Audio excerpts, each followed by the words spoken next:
म्हणजे या सगळ्याचा संबंध कुठे येतो, हे कशाकरता करायचं. मी तुम्हाला एक उदाहरण सांगतो माझ्या हॉस्पिटलमधलं, म्हणजे तुम्हाला लक्षात येईल की काय परिस्थिती आहे आणि त्याचा संबंध नेमका कशाशी आहे आणि कशाकरता रूढी, कर्मकांड, परंपरा आपल्याला तपासायला पाहिजेत की ज्याच्यामुळे आपण हे जे मगाशी सगळं बघितलं. म्हणजे एकदा माझ्या हॉस्पिटलचा जिना चढून त्यावेळी मी प्रॅक्टिस करायचो, एक बाई धापा टाकत वर आली. मला असं वाटलं की तिला काहीतरी भयंकर आजार झालेला असणार. माझ्या बायकोनी तिला समोरच्या टेबलावर झोपवली, तिला तपासलं. तिला सुदैवाने काही मोठा आजार झालेला नव्हता. खाण्यापिण्याची प्रचंड आबाळ झालेली होती, अंगामधलं रक्त प्रचंड कमी झालेलं होतं आणि अशा रुग्णाला औषधापेक्षा योग्य खाण्याची अधिक गरज असते आणि त्याच्यामुळे आम्ही सल्ला तोच देतो.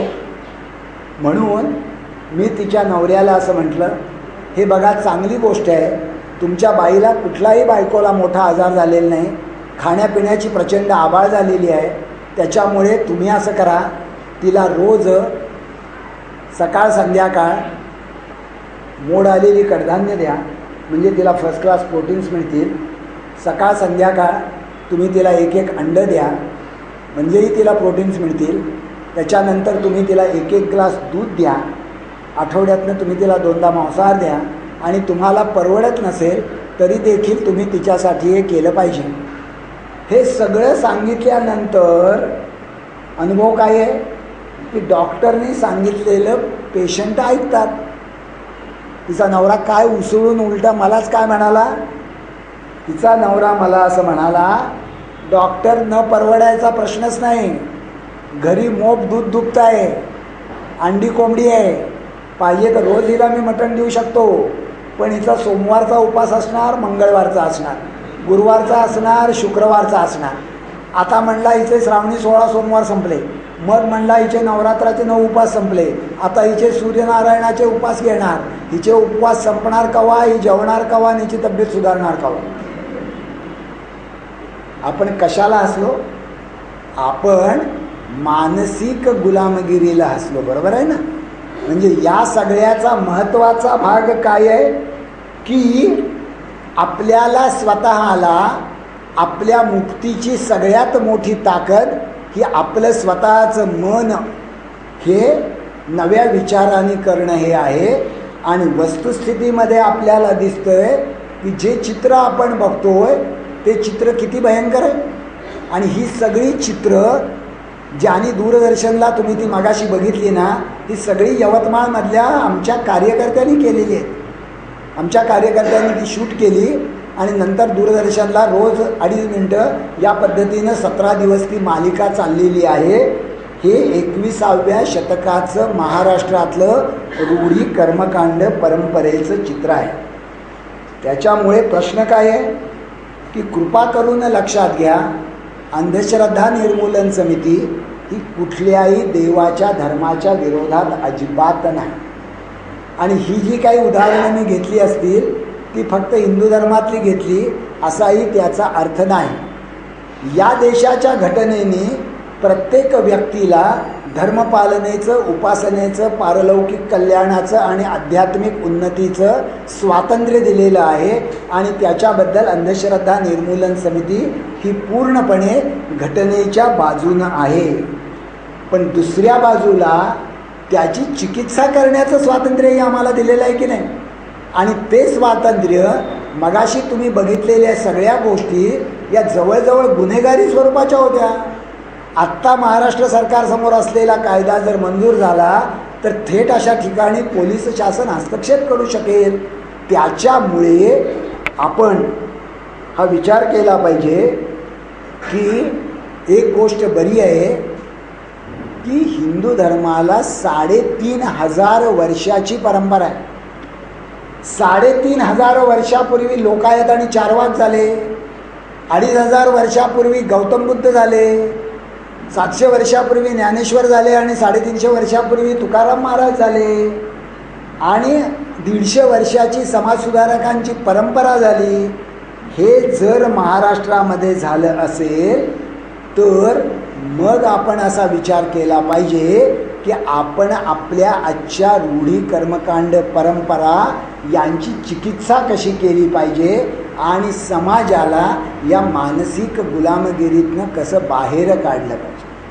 समाजाला या मानसिक गुलामगिरीतनं बाहेर काढणं हे कृपा करून लक्षात ठेवा भारतीय घटनेने घालून दिलेलं नागरिकाचं कर्तव्य आहे. अंधश्रद्धा निर्मूलन समितीने लावलेला शोध नाही. भारतीय घटनेमध्ये नागरिकाचे कर्तव्य आहे त्यात स्पष्टपणे म्हटलेलं आहे की it is a duty of every Indian citizen to promote scientific temperament, spirit of inquiry, spirit of reform and humanism. प्रत्येक भारतीय नागरिकाने वैज्ञानिक दृष्टिकोन, शोधक बुद्धी, धर्मसुधारणा आणि मानवतावाद याचा विचार प्रसार आणि अंगीकार करणं हे प्रत्येक भारतीय नागरिकाचं कर्तव्य आहे. हे कर्तव्य करण्याचा प्रयत्न अंधश्रद्धा निर्मूलन समिती करते.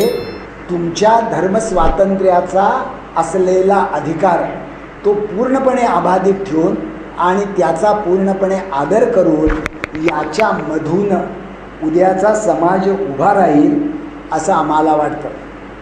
म्हणजे तुम्हाला माहीत असेल की फुलेंचा एक अखंड आहे आणि आज खरं म्हटलं तर फुलेंची पुण्यतिथी आहे. म्हणजे फुलेंनी दोन्ही बाजूनं सांगितलेलं आहे. एका बाजूला सांगितलेलं आहे की सत्यावीण नाही धर्म तो रोकडा, जनासी वाकुडा मतभेद, मानवाचा धर्म सत्य एक नीती, बाकी कुरापती ज्योती म्हणे. म्हणजे एका बाजूला हे सांगितलेलं आहे की मानवाचा धर्म सत्य एक नीती, शेवटी अंतिम सत्य धर्माचं नीती आहे. आणि ती नीती सांगताना काय म्हटले फुलेंनी? स्त्री पुरुष सर्व कष्टकरी व्हावे, कुटुंबा पोसावे आनंदाने, नित्य मुली मुला शाळेत घालावे, अन्नदान द्यावे विद्यार्थ्यास, सार्वभौम सत्य स्वतः आचरावे, सुखे वागवावे पंगू लोका, अशा वर्तनाने स्वतः सुखी व्हालं, जगा सुख द्यालं ज्योती म्हणे. हे सगळं या निमित्ताने आपल्यापर्यंत पोचवण्याची संधी मिळाली. आपण सातत्याने या ठिकाणी असलेल्या पनवेलच्या माझ्या सगळ्या सहकार्यांना जी मदत करता त्याच्याबद्दल मी मनपूर्वक आपल्याला धन्यवाद देतो. परिस्थिती एकंदरीत सुधारली असं दिसते. 2 वर्षापूर्वी मी ज्यावेळी सोनाली कुलकर्णीबरोबर आलो त्यावेळेला रजिया बाहेर पोलिसांच्या 2 गाड्या, 2 इन्स्पेक्टर, 24 पोलीस होते की जणू काही बहुधा इथं दंगलच होणार आहे.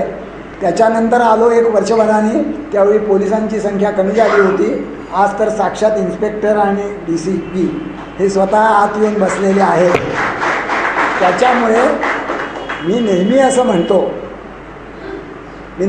म्हणतो की मला लोक असं विचारतात, मी 1982 साली दवाखाना बंद केला आणि गेले 30 वर्ष मी हाच धंदा करतो. मग लोक असं म्हणतात की दाभोलकर तुम्हाला काही दुसरा धंदा उद्योग नाही काय? आणि मी त्यांना असं म्हणतो की अजून तर अंधश्रद्धा वाढताना दिसतात, अमुक होताना दिसतं, तमुक होताना दिसतं. मग त्याचं काय हो? मी त्यांना म्हणतो आज ना उद्या, उशिरा वा लवकर, कमी अधिक वेळ लागेल तरी, पण शेवटी मीच विजयी होणार आहे याची मला पक्की खात्री. आता हे तुम्ही टाळ्या वाजवावं म्हणून मी वाक्य उच्चारलं नाही. साधी गोष्ट लक्षात घ्या, साधी गोष्ट. या देशामध्ये बाईला 2000 वर्ष शिकायची परवानगी नव्हती. महात्मा फुलेंनी सुरू केली पहिली शाळा 1848 साली.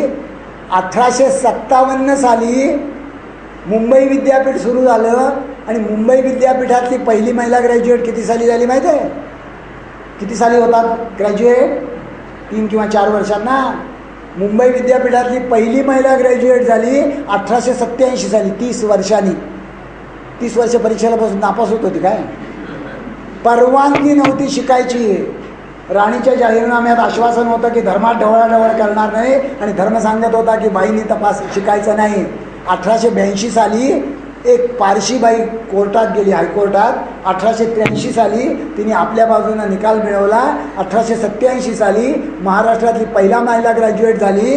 आणि ज्या बाईला तुम्ही 2000 वर्ष शिकायला दिलं नाहीत, मागच्या वर्षी आणि यावर्षी आणि मागच्या वर्षी 10वीला आणि 12वीला सगळीकडे पहिल्या कोण आल्या? मुलीच आल्या ना. जिंकली कोण? 2000 वर्षाची विषमतेची परंपरा जिंकली का 200 वर्षाची समतेची परंपरा जिंकली? जिंकली ना समतेची परंपरा. म्हणजे शेवटी दाभोळकर जिंकणार का नाही? जिंकणार ना. तरी जोरात म्हणत नाही. परंतु अशी काय माझी इच्छा नाही आहे. ते लोहियांचं एक प्रसिद्ध वाक्य होतं की लोग मेरी बात सुनेंगे जरूर, लोग मेरी बात सुनेंगे जरूर, लेकिन मेरे मरने के बाद. अशी काय माझी इच्छा नाही. माझी अशी इच्छा आहे की हे जे काही तुमच्याकडे सुधारणा होती आहे ही अशीच चालू राहू दे. कारण शेवटी माणसं एकमेकाला आधार देतच समाज बदलत असतात, याच्यावर माझा विश्वास आहे. आपण ऐकून घेतलं, मी आपला आभारी.